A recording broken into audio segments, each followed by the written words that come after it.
لیکن کورونا سے پہلے ایک مسلمانوں پر وبا چل رہی تھی، موب لنچنگ کی وبا تھی نا بھائی۔ یہ وبا ایک ایسی وبا کہ کہیں بھی دیکھا مسلمانوں کو گھیرا اور مارنا شروع کر دیا، یہاں تک کہ جان سے مار دیا۔ اور موب لنچنگ کا طریقہ کیا تھا کہ بھائی اپنی زبان سے تم جے شری رام کہو، وگرنہ مار دیے جاؤ گے۔ مار کھانے والا بول بھی رہا ہے اس ورڈ کو جو بلوا رہا ہے، اور اسی حال میں اس کو اتنا مارا کہ وہ مر بھی گیا ہے نا بھائی۔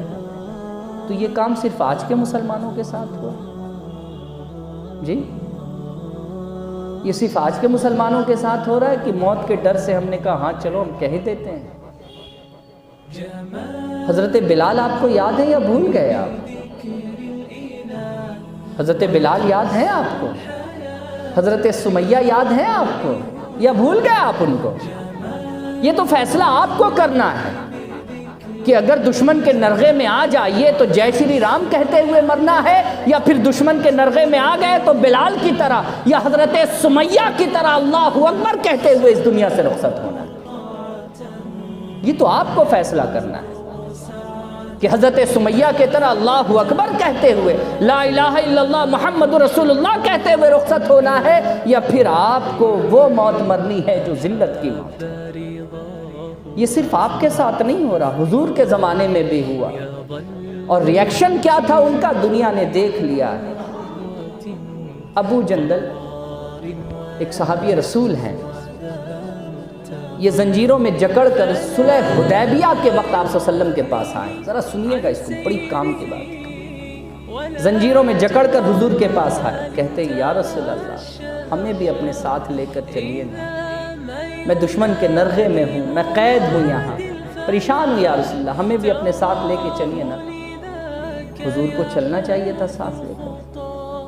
حضور نے جانتے جواب کیا دیا؟ ابو جندل بعد میں آئے، صلح ہو چکی ہے، جو مسلمان ان کے اختیار میں ہیں انہی کے اختیار میں رہیں گے۔ اب میں تم کو اپنے ساتھ نہیں لے جا سکتا، کیونکہ میں پیغمبر ہوں، جو وعدہ کر دیا ہے وعدے سے میں پھروں گا نہیں۔ میرے پیارے میں دعا دیتا ہوں کہ اللہ تمہارے صبر میں اور اضافہ کرے۔ میرے پیارے میں دعا دیتا ہوں کہ تمہارے جیسے جتنے مظلوم ہیں سب پر اللہ رب العزت کی مہربانی ہو۔ پیارے صبر کرنا، خود کو کبھی تنہا مت سمجھنا، اللہ تمہارے ساتھ ہے۔ حضور نے بس اتنا ہی کہا، ساتھ نہیں لے گئے۔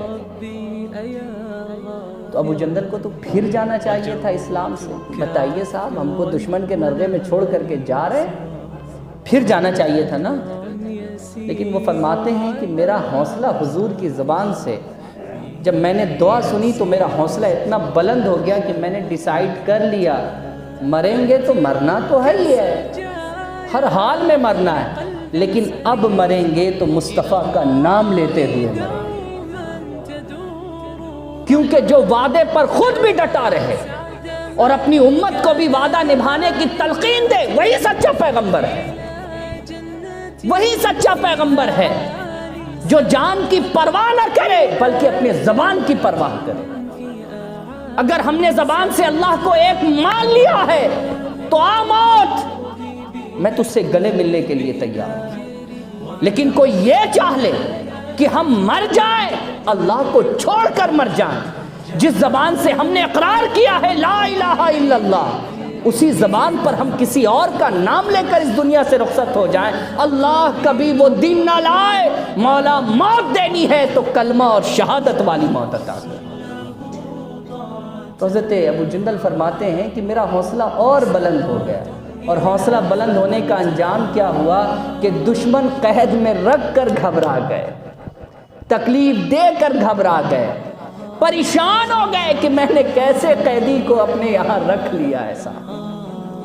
ایسا بھی کوئی کلیجہ والا ہوتا ہے، ایسا بھی کوئی محمد صلی اللہ علیہ وسلم پر مرنے مٹنے والا ہوتا ہے۔ دشمن دیکھ دیکھ کر کے یہ سوچتے تھے ہائے ہائے یہ کیسے لوگ ہیں کہ ایک مرتبہ اگر دل سے چاہ لیا تو مال جائے تو جائے، جان جائے تو جائے، مگر جو وچن حضور کے ہاتھ میں ہم نے دیا ہے وہ وچن کبھی خالی نہ جائے۔